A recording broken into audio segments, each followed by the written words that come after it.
Assalamualaikum warahmatullahi wabarakatuh. Kami dari kelompok 4 ingin mempresentasikan tugas akhir kami yang berjudul Tata Kelola Sistem Informasi di Transliving Transmart Lampung. Perkenalkan, nama saya Nanda Febiani dan rekan saya. Nama saya Karisma Putri. Dan nama saya Tri Pujiasih. Tata kelola IT merupakan sebuah proses yang bermanfaat dalam memantau hingga mengendalikan suatu keputusan, kapabilitas dalam lingkup teknologi informasi, dengan memastikan dan mencoba pengiriman nilai pada pihak yang berkepentingan dalam organisasi atau perusahaan. Tata kelola IT memiliki konsep yang cukup luas di dalam lingkungan IT dengan menyuguhkan nilai bisnis pada setiap perusahaan serta memberi kepastian bahwa operasi Departemen IT berjalan secara efektif dan terkontrol. Organisasi menurut Profesor Dr.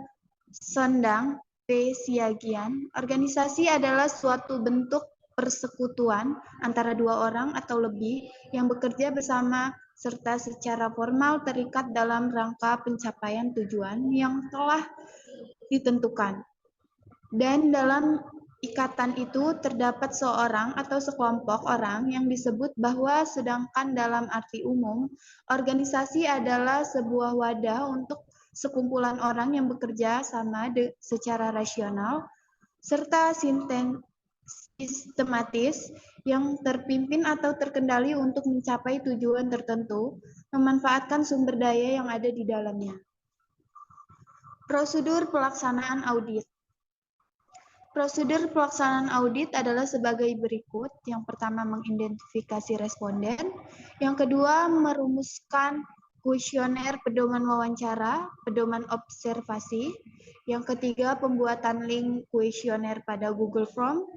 Yang keempat, pengisian kuesioner oleh responden. Yang kelima, pelaksanaan wawancara dan observasi. Yang keenam, analisis data. Yang ketujuh, laporan pelaksanaan audit. Dan yang ke-8, rekomendasi hasil audit. Analisis data. Proses analisis data kuesioner adalah sebagai berikut. Kuesioner manajemen awareness. A. Mendistribusikan kuesioner berdasarkan responden yang teridentifikasi, yaitu sebanyak 8 responden. B. Melakukan rekapitulasi hasil kuesioner di Microsoft Excel untuk masing-masing butir-butir pertanyaan berdasarkan masing-masing responden. C. Melakukan penjumlahan dengan sum untuk setiap butir-butir pertanyaan berdasarkan skala nilai L, M, H. D. Melakukan validasi nilai dengan menjumlahkan jawaban yang ada harus 8.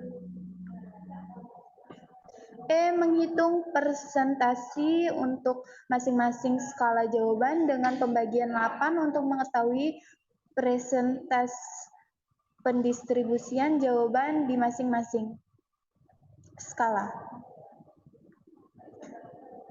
F. Pada kesimpulan akhir, manajemen awareness dengan menjumlahkan seluruh butir di masing-masing nilai L, M, dan H. G. Membuat presentasi akhir untuk L, M, dan H. 3.2 Penilaian tingkat kinerja Detailed Control Objectives atau DCO pada proses DS11. Yang pertama yaitu melakukan pengkalian pembobotan dari jawaban setiap butir pertanyaan di mana L sama dengan 1, M sama dengan 2 dan H sama dengan 3.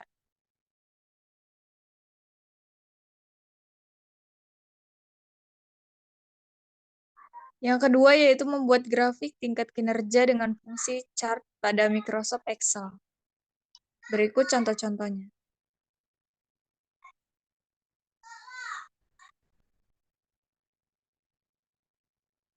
Yang C yaitu melakukan rekapitulasi hasil kuesioner di Microsoft Excel.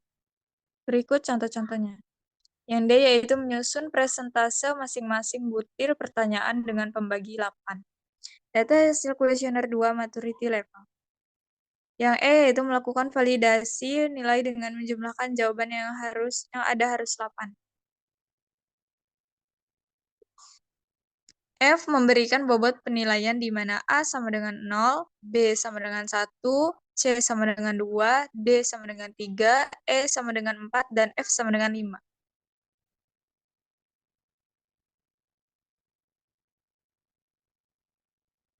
G menghitung hasil pengkalian bobot dengan jawaban. Berikut ini contohnya di bawah.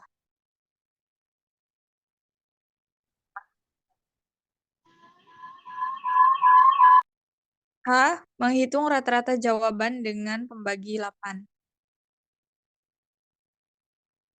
I. Merekapitulasi distribusi jawaban responden. J. Menyusun data source untuk grafik pendistribusian jawaban dan responden. K. Membuat grafik pendistribusian jawaban responden. Di bawah ini contohnya.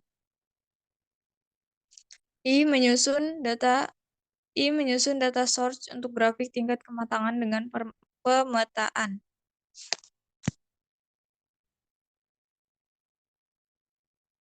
M. Menyusun data source untuk grafik tingkat kematangan dengan pemetaan. Di bawah ini contohnya. Lalu ada laporan analisis data. Oh, iya. Gua.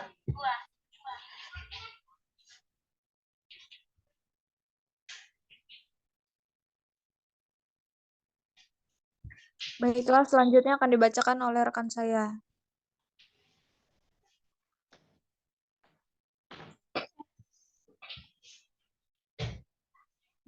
Tunggu. Berisik.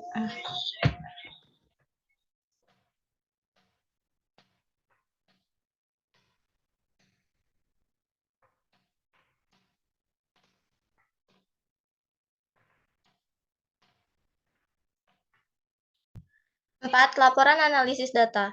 4.1 laporan manajemen awareness, yaitu yang pertama analisis identifikasi resiko yang dilakukan dalam proses penilaian kinerja detail kontrol objektif diperoleh dari distribusi kuesioner 1 manajemen awareness yang dibagikan ke 8 responden. Responden yang dipilih adalah tenaga kerja Transliving. Kuesioner yang dibagikan tersebut kemudian direkapitulasi dengan menggunakan Microsoft Excel. Hasil rekapitulasi tersebut akan digunakan untuk mengidentifikasi resiko dan dampak kepada organisasi. Di sini kita sudah rekapitulasi yang memiliki kesimpulan. Yang pertama, 8,9% responden menyatakan bahwa proses pengelolaan data masih rendah. 37,5% responden menyatakan bahwa proses pengelolaan data sedang. 53,6% responden menyatakan bahwa proses pengelolaan data kurang. Yang kedua yaitu analisis detail kontrol objektif. Untuk dapat mendeskripsikan secara jelas hasil pengolahan data kuesioner 1 manajemen awareness dalam menilai kerja detail kontrol objektivitas pada proses DS11, maka dilakukan pengelompokan jawaban kuesioner 1 manajemen awareness. Berikut tabel pemetaan hasil kuesioner 1 manajemen awareness yang memiliki kesimpulan rata-rata kinerja pemenuhan detail kontrol objektivitas pada DS11 pengelolaan data sebesar 2,458 dari nilai rata-rata tersebut, maka dapat disimpulkan bahwa tingkat pemenuhan kinerja masih cenderung sedang. Berikut grafik tingkat pemenuhan DCO pada DS, ancaman dan dampak. Berikut ini adalah beberapa identifikasi ancaman terhadap keberadaan data.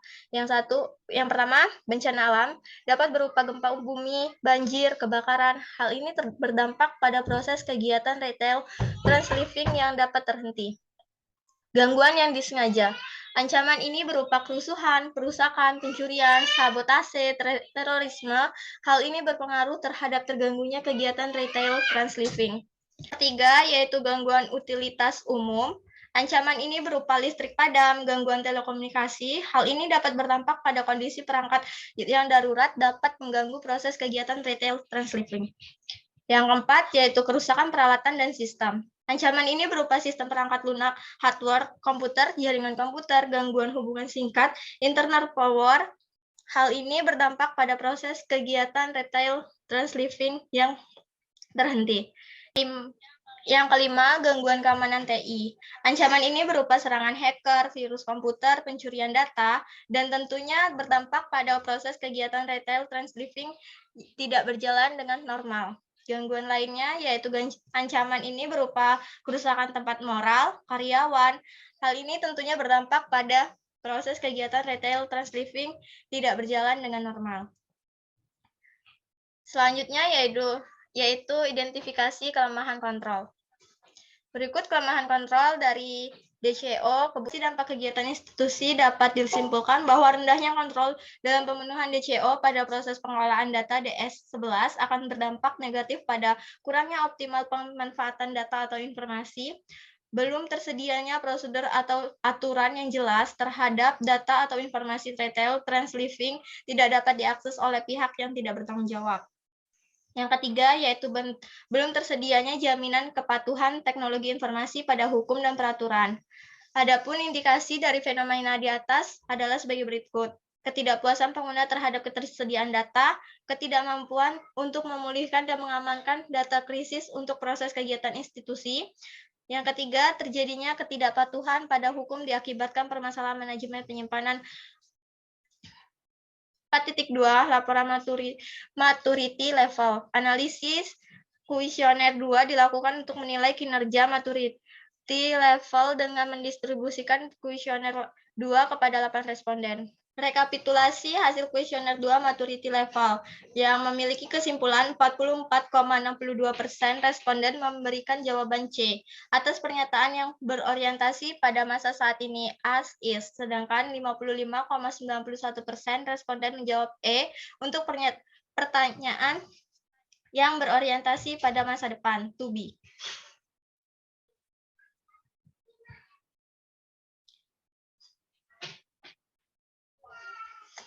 Pada pemetaan hasil kuesioner 2 maturity level, memiliki kesimpulan bahwa maturity level yang mengacu pada tabel di atas adalah maturity level saat ini as is pada proses DS11 keseluruhan berada pada tingkat 2 atau repeatable but intuitive. Sedangkan maturity level yang diharapkan to be pada proses DS11 secara keseluruhan berada pada tingkat 4 atau manage and measurable.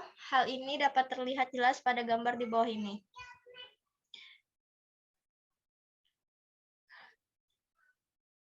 Yang kelima, strategi pencapaian maturity level. Penetapan strategi pencapaian maturity atau kematangan diperlukan dengan pertimbangan sebagai berikut. Yang pertama, tahapan kematangan merupakan proses alamiah dalam proses perbaikan, serta merupakan proses pembelajaran di mana setiap tahapan kematangan harus dilalui. Selanjutnya, sinergi dapat dilakukan secara optimal bila terjadi keseimbangan tingkat kematangan pada keseluruhan atribut. Selanjutnya, perbaikan dilakukan secara bertahap sesuai dengan skala prioritas. Atribut dengan nilai kematangan yang lebih rendah mendapat prioritas lebih tinggi untuk dilakukan perbaikan. Dengan proses perbaikan secara bertahap sesuai dengan prioritas, maka proses pembelajaran menuju pematangan proses DS11 dalam institusi dapat berlangsung secara efektif.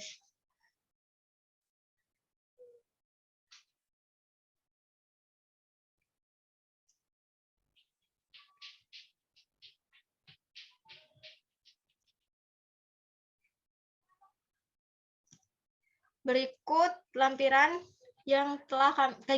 kegiatan yang telah kami lakukan di saat melakukan pengumpulan data serta membuat Google Form yang berisi kuesioner 1 dengan kuesioner 2.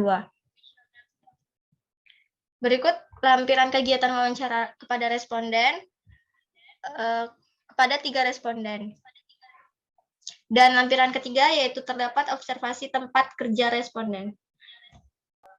Baiklah, itu tadi presentasi dari kelompok kami. Kami akhiri dengan wassalamualaikum warahmatullahi wabarakatuh.